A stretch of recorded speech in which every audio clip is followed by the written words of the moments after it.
Just like flies, look out! Here comes the Spider-Man!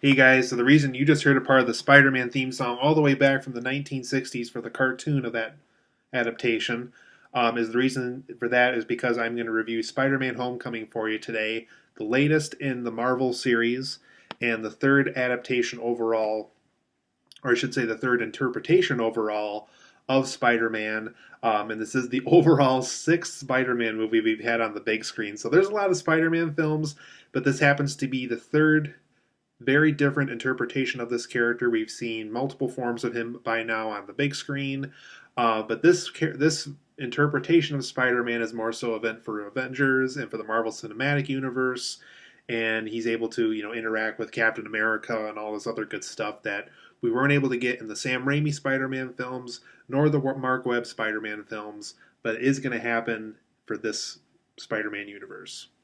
So overall, guys, in Spider-Man: Homecoming, this film is about, like the other Spider-Man films, obviously, more so the first Sam Raimi film and the first Mark Webb Spider-Man movie. Peter Parker adjusting to high school life while also being the Spider-Man character.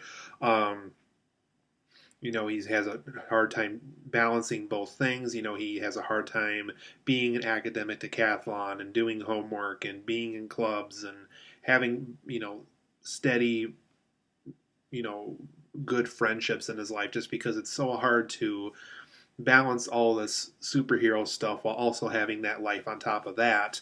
But while this is going on, while he's adjusting to this life, and for those who don't know, I'm sure most of you who are watching this know this by now, this film takes place after Captain America 3 Civil War. So everything you're seeing here, it's not an origin story, thankfully. It is a story that happens after that Captain America movie, and so it's very much a Spider-Man movie and not a Spider-Man origin story, which I'm sure a lot of us did not want for a third time. So thankfully, Marvel decided to go that route with this movie. So, like I said, while he's adjusting to the high school life and being a superhero as well, there's a character named the Vulture that emerges, and he's stealing these artifacts that were used for the Avengers battles, from ones from Avengers 1, Avengers Age of Ultron, basically any Marvel film thus far where aliens have come to Earth, they've left some type of weapon or device or whatever behind, and Michael Keaton's character was a part of that cleanup crew that got to clean up all this stuff after the superheroes, the Avengers, took it down. And so they're trying to retrieve all this stuff and make weapons of their own in the background. And while this is going on, they're trying to make money off it. They're trying to convince more people to buy these weapons that they know they don't want to say what exactly they make these weapons out of, but they are making this out of this extraterrestrial material that has been found from the Avengers movies. So Spider-Man finds out about the Vulture. He's trying to stop him. He finds out that he has bigger plans and has bigger plans on, selling these weapons to certain people. So it's up to Spider-Man to save the day once again to make sure that the Vulture doesn't get these weapons into the wrong hands. So overall, guys, I really like Spider-Man Homecoming a lot. I really like the vibe they went here. I really think they perfected Spider-Man more so than Mark Webb did in The Amazing Spider-Man and The Amazing Spider-Man 2. We're not quite at the first two Sam Raimi Spider-Man films quite yet. I really do think Sam Raimi really brought Spider-Man to the big screen in a very special way. I know a lot of people really didn't like his third Spider-Man movie, but I think the first two that he worked on are really, really special movies. I really think they're kind of the definitive Spider-Man movies, if we really want to call them that. I think he really did nail kind of the life of Peter Parker and all that stuff really, really well. But, regardless, Spider-Man Homecoming is still a very, very good Spider-Man movie. Probably one of the best Spider-Man movies we've gotten since 2004's Spider-Man 2. So for my positives and negatives of Spider-Man Homecoming, I do like how I actually really, really like this about this movie. I liked the everyday incorporation of the Avengers. I liked how when Peter Parker goes to gym class, they get to watch Captain America lessons on, physical activities and stuff. I like how when people talk about rich people or talk about what they want to be like when they grow up and have rich jobs and so forth, they bring up Tony Stark, Iron Man a lot. When they bring up, really attractive people, really attractive, strong people, they bring up Black Widow a lot. I like how they incorporate these characters into their own life, how the events of Avengers are really impacting kind of everyday people live in this universe. And I just thought it was really cool how they incorporated that and how Spider-Man kind of has to live up to that image of Iron Man, of Black Widow, of Captain America, of Hulk and Thor, and all these characters we've been introduced to so far. Just the shirt I'm wearing as well. Um, and my other big positive of this movie is it's a really fun movie. I went with a group of friends and we brought a friend along who normally doesn't watch superhero films, but even he admitted that it was a very fun film to watch. It's just it definitely catches your interest the entire time. It's one of those movies where there's really not a dull moment. There's always something interesting going on, whether they're developing Peter Parker, they're giving him something interesting to do, whether there's an interesting action scene or something interesting from the comic books that they're bringing to the big screen. It's just a fun film. I just felt I was having a fun time watching, and I think that's something that Marvel really wanted out of us another Spider-Man movie is let's kind of forget what the Mark Webb films are doing. Let's just have fun. Let's have a fun Spider-Man movie first before we can get into the bigger stuff and really nail the villains and really nail a really great Peter Parker, because I think they really made a very fun film here. I also really like Tom Holland as Spider-Man. For me personally, Tobey Maguire is still kind of the definitive Peter Parker for me. I really think he nailed the Peter Parker portion of the character. Could have been better as the actual Spider-Man character, but I think that is something that Tom Holland might just have over Tobey Maguire. Is I think he really did nail kind of how I envision Spider-Man, both in the comic books and on film. I really think he's good as Peter Parker as well, but I think the part that really sold me on Tom Holland playing this character is being Spider-Man. I really think the Spider-Man we got here is kind of how I've always envisioned Spider-Man to be. He's goofy, he's funny, he's not over the top like Andrew Garfield. That's one thing about his Spider-Man I really didn't care for. A little too over the top for me.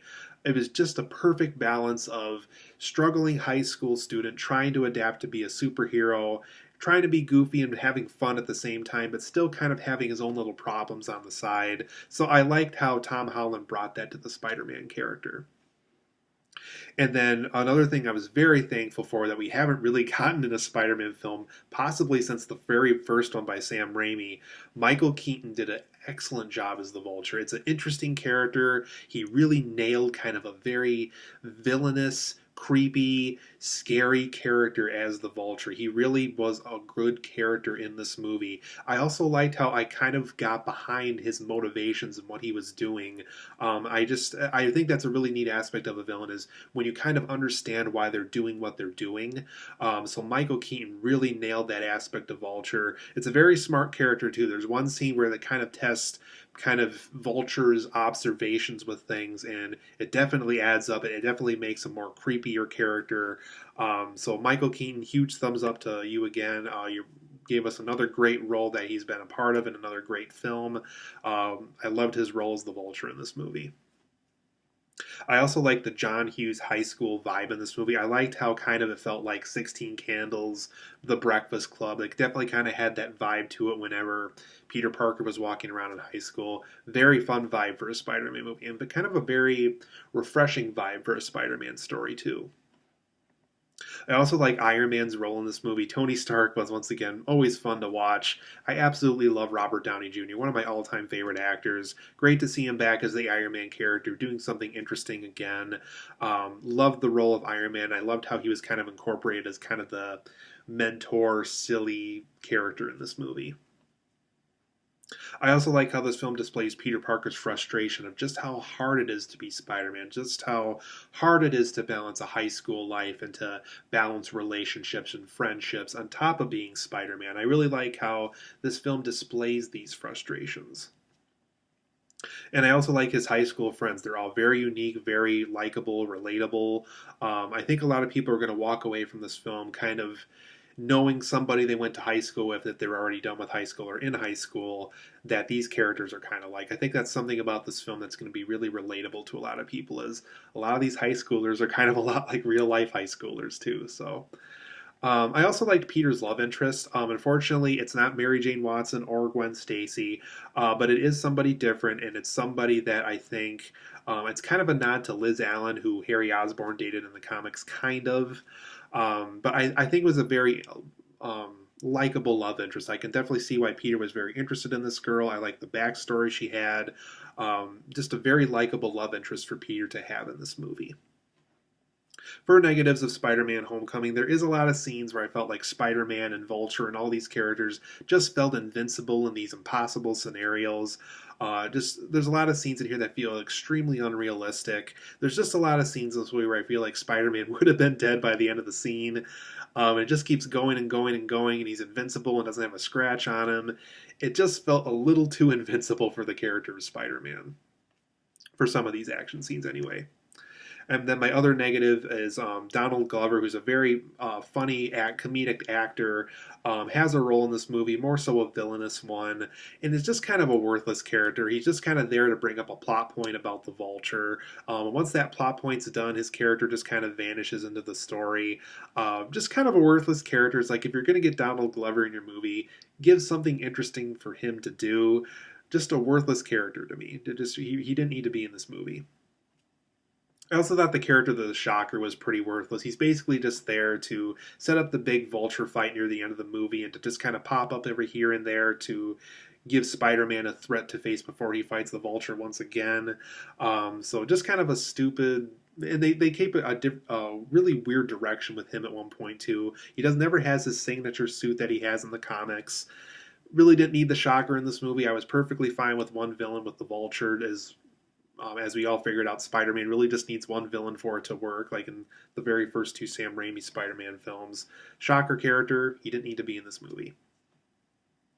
And I also thought there was a lot of convenient features on Spider-Man's suit. It just kind of felt like some of these features were there to just kind of make the story move forward without it, dragging on or anything like that. It's like, oh, well, we'll give Spider-Man this ability and this ability and this ability. Why? Because we need it for the script to happen right now, or otherwise it's going to be hard to move the story along. There's just a lot of points in this movie where it just felt like it's just there to just kind of allow the script to do it that way. But overall, I'm going to give Spider-Man Homecoming a 9 out of 10. One of the best Spider-Man films since Spider-Man 2 back in 2004. Much, much better than the Mark Webb Spider-Man films, which I really didn't care for too much. Spider-Man's back. He's back on the big screen in the way that we all wanted to see him. It's a very fun film to watch. Like I said, some action scenes could have been better. Donald Glover, I wish, was given more to do because I think he is a very talented actor who was given a role that just was kind of going nowhere in this movie. The Shocker character either could have been completely left out of the movie or it could have been more interesting for the script. And Peter Parker's suit just seemed a little too convenient at times for certain plot points in this movie. So overall, 9 out of 10. Really, really like this movie. Definitely see Spider-Man Homecoming. It's a very fun time at the theater. Be sure to see it.